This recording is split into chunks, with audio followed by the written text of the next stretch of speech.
Bom, boa noite. Então, a gente vai continuar com outra família viral. Hoje a gente vai estar falando da família Poxviridae. Eu vou apresentar aqui para vocês, só um minuto.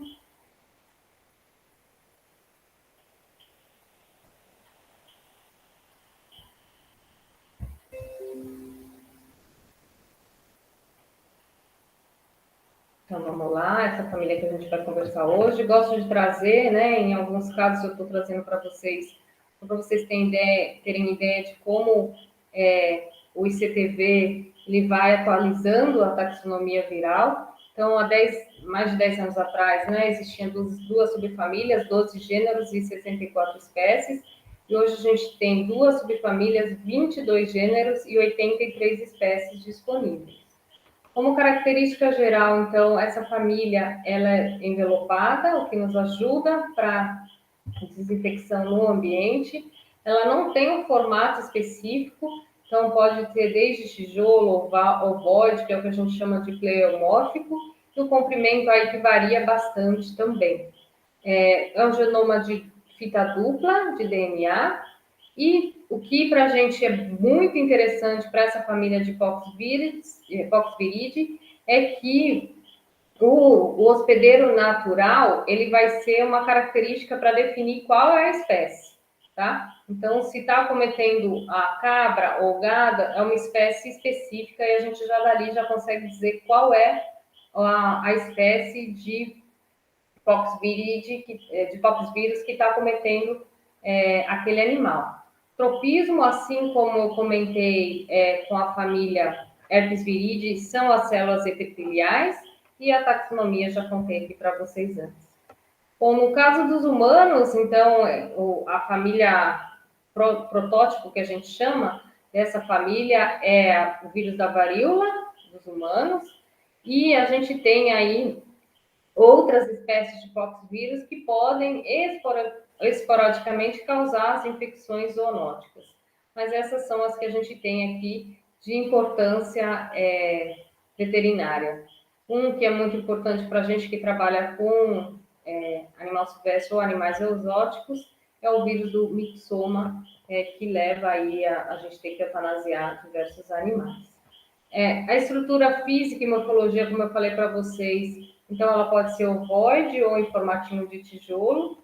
Resistência, ainda bem que a gente, né, se ele tem envelope, então a gente consegue aí sensível a detergentes comuns, mas eles são relativamente estáveis em condições secas à temperatura ambiente.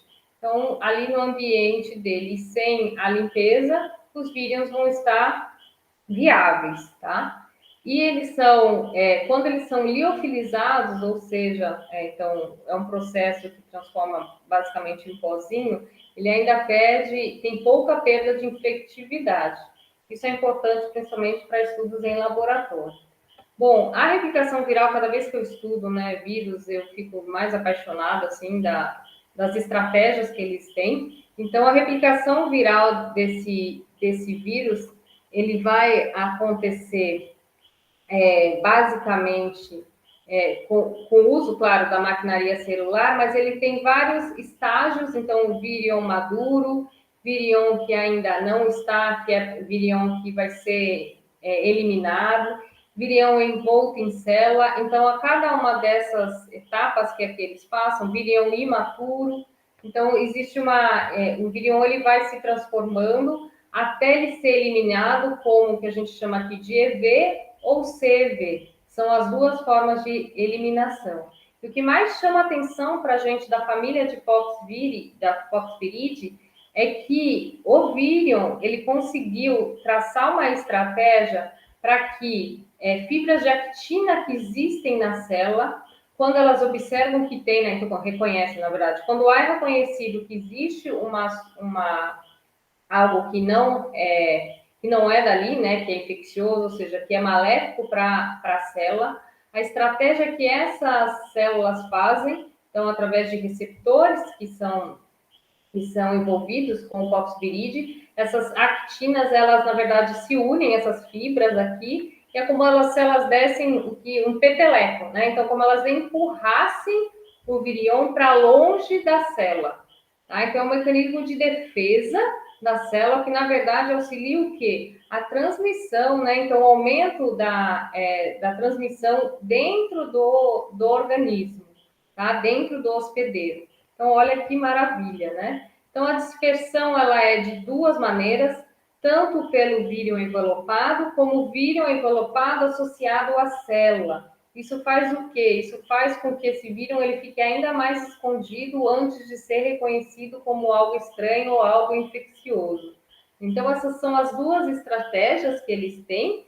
Então, olha que maravilha para conseguir se perpetuar e se manter no hospedeiro, e ainda por ativar essa movimentação das células infectadas, que é o que a gente chama de caudas de actina, tá? Então, são projeções conduzidas pela actina que vai impulsionar para mais distante um desses dois, virião envelopado ou virião associado à célula, e que vão auxiliar a espalhar a infecção.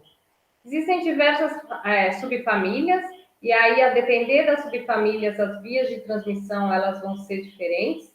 Então, tem desde atrópitos até aerossol, contato direto, contato indireto. E quando a gente pensa em diagnóstico, então, os testes que a gente pode fazer, então, existe teste laboratorial tanto de neutralização como teste de IH, só que vai depender da subfamília que eu estou trabalhando. Então, para essa subfamília da Cordopoxvirine, o que a gente tem? As reações cruzadas entre os membros, então eu não vou conseguir definir exatamente qual é o Poxviride, a não ser que a gente esteja falando de hospedeiros diferentes, tá? E a imunofluorescência também é outra opção que a gente tem. Existe a possibilidade da replicação em cultivo celular, o que é ótimo, né? Então faz com que a gente consiga isolar esse vírus, e eles também podem ser replicados em ovos embrionários de galinhas, o que também nos ajuda pro diagnóstico, tá? Esse gênero aqui, o avipoxvírus, então só chama atenção que ele vai crescer em cultura de células aviárias, mas a gente não consegue o mesmo crescimento em mamíferos, tá?